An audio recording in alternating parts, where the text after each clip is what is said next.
स्वागत है आप सभी लोगों का जेएमएच न्यूज चैनल है। मेरा नाम है नवनीत जेएमएच। वाकई में बहुत सारी खबरें आंगनबाड़ियों से जुड़ी हुई आ रही हैं। पहली खबर आप देख रहे हैं जो बिहार के पटना से निकल कर आ रही है। तस्वीर आप देखिए, बक्सर में सभी आंगनबाड़ी केंद्रों पर टीकाकरण किया गया है। ये तस्वीर आप देख सकते हैं, आंगनबाड़ी टीकाकरण अभियान चला रहे हैं और इसी के साथ ही इनका सहयोग देने के लिए एएनएम है।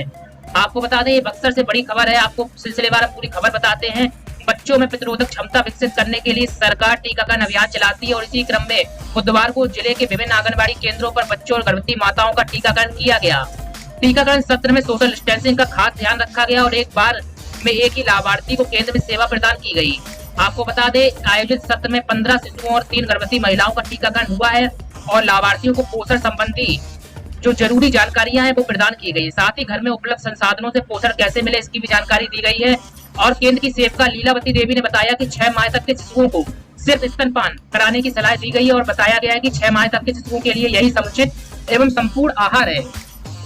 आगे आपको खबर बताते हैं। दरअसल जो खबर है उसके अनुसार एएनएम जो है प्रतिमा कुमारी ने बताया कि संपूर्ण टीकाकरण शिशु के स्वास्थ्य भविष्य की नींव रखता है, वहीं किसी रोग के खिलाफ दीर्घकालिक कभी कभी जीवन भर सुरक्षा प्रदान करता है। तो टीकाकरण बहुत ही जरूरी है और आंगनबाड़ी केंद्र पर टीकाकरण अभियान चलाया गया। ये तस्वीर हम आपको लगातार दिखा रहे हैं। ये तस्वीर देखिए आप, लगातार हम दिखा रहे हैं, बक्सर से है ये तस्वीर, यहाँ पर अभियान चलाया गया है। अब हम आपको बताते हैं अगली बड़ी खबर जो निकल कर आ रही है आंगनबाड़ियों से जुड़ी हुई है। आगे बढ़ने से पहले खबर को लाइक जरूर कर दे ताकि हम आपको ऐसी अपडेट देते रहे और शेयर करना भी मत भूलिएगा। अगली खबर आपको बेगूसराय से बता रहे हैं। देखिए, बेगूसराय से खबर है, आंगनबाड़ी केंद्रों का माहौल बदलने लगा है। बच्चों को प्ले स्कूल जैसा माहौल मिले इसके लिए सुविधा संपन्न इन्हें बनाया जा रहा है। अब तक इन केंद्रों पर 6 वर्ष उम्र तक के बच्चों के लिए पठन के साथ ही उनके पोषण का ख्याल रखा जा रहा था, परंतु विभागीय निर्देश मिले हैं। इसके अनुसार बच्चों के समुचित विकास का काम भी प्रारंभ कर दिया गया। फिलहाल जिले के 20 आंगनबाड़ी केंद्रों को मॉडल बनाया गया है। बाकी जानकारी हम पहले ही आपको दे चुके हैं। तो निश्चित तौर पर आंगनबाड़ी केंद्रों पर आने वाले बच्चों के बेहतर भविष्य के लिए सरकार काम कर रही है। अगली खबर आपको बता रहे हैं, जो भी प्रवासी अपने अपने गाँव आ गए हैं उनको पोषाहार, इसी के साथ ही अन्य व्यवस्थाएं आंगनबाड़ियों के जिम्मे है। दरअसल ये खबर देहरादून से आपको बता रहे हैं। अपने अपने गांव लौटे प्रवासियों में शामिल 6 वर्ष तक के बच्चों और धात्री महिलाओं, गर्भवतियों के साथ ही आंगनबाड़ी केंद्रों से अनुपूरक पोषाहार समेत सभी सेवाएं जो हैं उपलब्ध कराई जाएगी। महिला कल्याण और बाल विकास राज्य मंत्री स्वतंत्र प्रभार रेखा आर्य ने विभागीय सचिव को इस संबंध में निर्देश दे दिए हैं। इसी के साथ ही उन्होंने कहा है कि अगर किसी प्रवासी के पास बच्चों के जन्म प्रमाण पत्र या जच्चा बच्चा कार्ड तत्काल उपलब्ध ना हो तो उन्हें नियमों में शिथिलता प्रदान करते हुए आंगनबाड़ी केंद्रों से सेवाएं जो है मुहैया कराई जाएगी। तो कहीं न कहीं आंगनबाड़ियों की जिम्मे एक और जिम्मेदारी आ गई है। कोरोना संकट के मद्देनजर देश के विभिन्न राज्यों से अब तक 2 लाख से ज्यादा प्रवासी वापसी कर चुके हैं और यह सिलसिला लगातार चल रहा है। इनमें काफी संख्या में 6 साल तक के बच्चे, गर्भवती और धात्री महिलाएं भी सम्मिलित है। सरकार ने अब इनकी चिंता भी की है। दरअसल राज्य में 6 साल तक के बच्चों, गर्भवती और धात्री महिलाओं को 20,000 से ज्यादा आंगनबाड़ी केंद्रों से अनुपूरक पोषाहार, स्वास्थ्य पोषण, शिक्षा, स्वास्थ्य जांच समेत अन्य सेवाएं मुहैया कराई जाती है। इसके अलावा उनका आंगनबाड़ी केंद्रों में पंजीकरण आवश्यक है। तो कहीं ना कहीं एक बार फिर से इनके जिम्मे अलग जिम्मेदारी आ गई है और प्रवासियों के मामले में सरकार नियमों को शिथिल करने जा रही है। बाल विकास एवं राज्य मंत्री स्वतंत्र प्रभार उत्तराखंड रेखा आर्य ने विभागीय सचिव को पत्र भेजकर कहा है कि गांव लौटे प्रवासियों में शामिल बच्चों, धात्री महिलाओं और गर्भवतियों के पोषण और स्वास्थ्य संबंधी देखभाल जरूरी है। उन्हें नजदीकी आंगनबाड़ी केंद्र से सभी सेवाएं मुहैया कराई जाएंगी। तो एक बड़ी जानकारी उत्तराखंड के देहरादून से निकल कर आ रही है और ये भी जानकारी आप पढ़ सकते हैं। और निश्चित तौर पर प्रवासियों की मदद उत्तराखंड सरकार कर रही है। आंगनबाड़ियों के जिम्मे कई जिम्मेदारियां हो गई हैं। अब इन्हें जो गर्भवती महिलाएं हैं इनके लिए भी जिम्मेदारियां निभानी पड़ेगी। अगली खबर आपको बता रहे हैं, छत्तीसगढ़ के बिलासपुर से निकल कर आ रही। दरअसल छत्तीसगढ़ आंगनबाड़ी कार्यकर्ता सहायिका संघ की पदाधिकारी और सदस्य बुधवार को त्रिवेणी भवन रैन बसेरा व्यापार विहार में बने क्वारंटीन सेंटर पहुंची और इस दौरान उन्होंने वहां रह रहे लोगों को राहत सामग्री वितरित की। संघ का प्रतिनिधिमंडल क्वारंटीन सेंटर पहुंचकर लोगों का हालचाल भी लिया और फिर उन्हें साड़ी, कपड़ा, मास्क, सैनिटाइजर, बिस्किट, साबुन समेत अन्य आवश्यक सामग्रियों का भी वितरण किया। आपको बता दें, महिलाओं को सैनिटरी पैड भी इस मौके पर उपलब्ध कराए गए। संघ की जिलाध्यक्ष सुनीता सिंह ने बताया कि शासकीय कार्य के दौरान आंगनबाड़ी कार्यकर्ता कोरोना संक्रमण की शुरुआत से ही सर्वे कार्य में लगी हुई है। इस दौरान वे घर घर जाकर स्थानीय निवासियों और बाहर से आए हुए लोगों समेत क्वारंटीन किए गए घरों के आसपास 100 घरों का सर्वे लगातार कर रही है। क्वारंटीन सेंटरों में महिलाओं व बच्चों को होने वाली समस्याओं और आवश्यकताओं को महसूस कर संघ ने आवश्यक सामग्री प्रदान करने की पहल की है। इस अवसर पर महिलाओं ने अपनी अपनी बातों को साझा किया। इस दौरान प्रतिनिधिमंडल में चंदा छत्री, ज्योति कश्यप आदि महिलाएं आपकी स्क्रीन के सामने हम दिखा रहे हैं उपस्थित रही।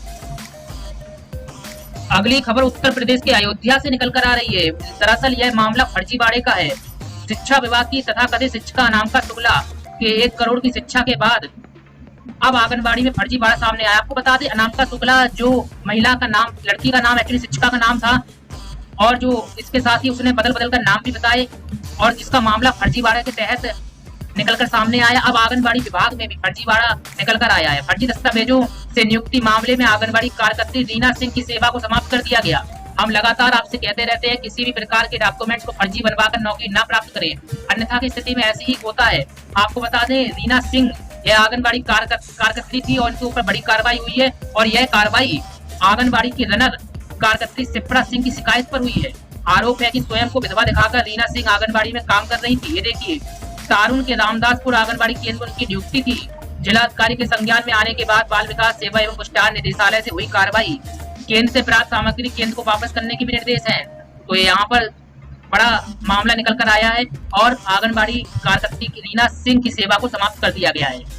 जिसके बाद आपसे फिर से अपील हम कर रहे हैं कि किसी भी तरीके का फर्जीवाड़ा करके नौकरी प्राप्त न करिएगा, फर्जी दस्तावेज न प्राप्त करिएगा। आपको बता दें, आंगनबाड़ी कार्यकर्त्री की शिकायत हुई थी और रनर कार्यकर्त्री शिप्रा सिंह इन्होंने शिकायत की थी। मामला अयोध्या उत्तर प्रदेश का है, और तारुण के रामदासपुर आंगनबाड़ी केंद्र में इनकी नियुक्ति थी। मामला को जिलाधिकारी के संज्ञान में डाला गया। इसके बाद पुष्टाहार निदेशालय स्तर से इनके ऊपर एक बड़ी कार्रवाई हुई है। साथ ही केंद्र से प्राप्त सामग्री केंद्र को वापस करने के भी निर्देश जारी हुए हैं। अगली खबर आपको बता रहे हैं लखीसराय से। पहले तो यह तस्वीर देखिए, किस तरीके से बच्चों को तनाव मुक्त रखने का काम आंगनबाड़ियों द्वारा किया जा रहा है। देखिएगा, एक पेंटिंग यहाँ पर एक बच्चा बनाता हुआ दिखाई दे रहा है। आंगनबाड़ियां जो है बच्चों को तनाव मुक्त रखने का काम इस लॉकडाउन के दौरान भी कर रही है। लखीसराय से खबर आ रही है, दरअसल कोविड-19 के कारण दिनचर्या में अचानक बदलाव आ गया है। पहले की तरह सामान्य जीवन शैली कब होगी कुछ कहा नहीं जा सकता। बाहरी गतिविधि बंद होने एवं खेलकूद से दूर होने के कारण बच्चे और किशोर उकता गए हैं। इस कारण से वे तनाव के कारण निराश होते चले जा रहे हैं। आईसीडीएस विभाग ने महिला पर्यवेक्षिका और आंगनबाड़ी सेविकाओं को इस प्रतिकूल माहौल में बच्चों और किशोरों को निराशा भाव से बाहर निकालने की जिम्मेदारी जो है सौंप दी है, ताकि बच्चों के मन में कोरोना का भय दूर हो सके। लखीसराय जिले में डीपीओ आईसीडीएस कुमारी अल्पना ने सभी सीडीपीओ और महिला पर्यवेक्षिकाओं को विभाग द्वारा जारी दैनिक गतिविधि कैलेंडर के अनुसार गृह भ्रमण के दौरान सेविका द्वारा बच्चों के माता पिता को इसकी जानकारी देने के लिए कहा गया, ताकि वे आसानी से अपने घरों में बच्चों के साथ गतिविधियां कर सकें। दैनिक गतिविधि कैलेंडर बच्चों के माता पिता को सचेत करेगा। यानी अब ऐसा है, जो बच्चे घर पर हैं, अब आंगनबाड़ी केंद्र बंद है, इस कारण से वह आ नहीं रहे हैं, तो बच्चों को कैसे तनाव मुक्त रखा जाए, इसकी जिम्मेदारी अब माता पिता के भी जिम्मे है। और इस कारण से उन्हें कलाकृतियां बनाना सिखाया जा रहा है, ताकि उनका बौद्धिक विकास भी हो सके और मनोरंजन भी हो सके। ये आप तस्वीर देख रहे हैं, यहाँ पर एक बच्चा पेंटिंग बना रहा है। और अगली खबर आपको बताते हैं, दरअसल ये खबर लदनिया से निकल कर आ रही है। प्रखंड के सभी 182 आंगनबाड़ी केंद्रों पर निर्धारित तिथि बुधवार तक 7,282 बच्चों के बीच पोशाक राशि का वितरण हुआ है। कुमारखत पूर्वी पंचायत की आंगनबाड़ी केंद्र संख्या 64 के साथ मेहता पंचायत में केंद्र संख्या 90 पर पोशाक राशि का वितरण संबंधित सेविका चंद्रकला देवी, जया देवी और सप्ता कुमारी द्वारा किया गया। मौके पर उपस्थित रहे अभिभावक पोषक राशि वितरण के बाद दूरभाष पर जानकारी देते हुए सीडीपीओ ज्योति सिंह ने बताया कि वित्तीय वर्ष 2019-20 में सरकार द्वारा भेजी गई पोषक राशि का वितरण तिथि के तहत इस केंद्र के अलावा प्रखंड के सभी आंगनबाड़ी केंद्रों पर कर दिया गया है। सीडीपीओ ने सभी से अनुरोध किया है कि आप सभी अभिभावकों को प्रेरित करें, ताकि आंगनबाड़ी केंद्र पर बच्चे नियमित जाएं। सीडीपीओ ने यह भी कहा है कि बच्चे नियमित केंद्र पर जाएंगे तो नौनिहालों को स्कूल पूर्व बेहतर शिक्षा दी जा सकेगी। अब आप ये तस्वीर देख रहे हैं, दाल के वितरण में गड़बड़ी का मामला निकल कर आया है। दरअसल काला दाल के वितरण में गड़बड़ी को लेकर ये लोग प्रदर्शन कर रहे हैं। आप देख रहे हैं, महिलाएं प्रदर्शन कर रही हैं। क्या गड़बड़ी है, आपको पूरी खबर बताते हैं। दरअसल हिंडौन सिटी का ये मामला है। महिला एवं बाल विकास विभाग द्वारा आंगनबाड़ी केंद्रों पर पौष्टिक पोषाहार के लिए वितरित की जा रही चने की दाल गड़बड़ी से काली हो रही है। आंगनबाड़ी केंद्रों पर पंजीकृत बच्चों, गर्भवती रात्रि महिलाओं ने निर्धारित से मात्रा कम होने की भी शिकायत की है। नगर पालिका परिषद वार्ड 7 की हनुमान कॉलोनी में लाभार्थियों ने कम तौल कर दाल के वितरण पर बुधवार को हंगामा कर दिया। महिलाएं कम वजन में पैक कर बांटी गई दाल की थैलियों को लेकर आंगनबाड़ी केंद्र पर आ गई। इस दौरान कई लाभार्थियों ने एक दिन पहले बांटी गई थैलियों को मौके पर तौला तो एक थैली की में 150 से 250 ग्राम तक दाल कम मिली। लोगों ने मौके से ही सीडीपीओ पर मौके पर ही सीडीपीओ से भी शिकायत की। हंगामे के दौरान कार्यकर्ता के दूसरे क्षेत्र में दाल वितरण करने जाने से केंद्र बंद हुआ। इसी के साथ ही हनुमान कॉलोनी स्थित भगवान देई, चंचल, रजनी आदि लोगों ने बताया कि मंगलवार को आंगनबाड़ी केंद्र 7 प्रथम पर चना की दाल का वितरण हुआ। विभागीय नियमानुसार केंद्र पर पंजीकृत 6 वर्ष तक के बच्चे, गर्भवती और धात्री महिलाओं को प्रत्येक को 2-2 किलो यह दाल दी जानी थी। कार्यकर्ता ने पहले से ही 1-1 किलो वजन की मात्रा में पैक थैलियों से दाल का वितरण कर दिया। ये आरोप है। इस दौरान मात्रा कम आने पर कई लाभार्थियों को थैलियां भी दी गई और कम थैलियां दी गई। उस दौरान महिलाओं ने विरोध जताया, निर्धारित मात्रा में दाल वितरित करने की मांग की, लेकिन सीडीपीओ कार्यालय से आए कार्मिकों ने मामले को शांत करा दिया।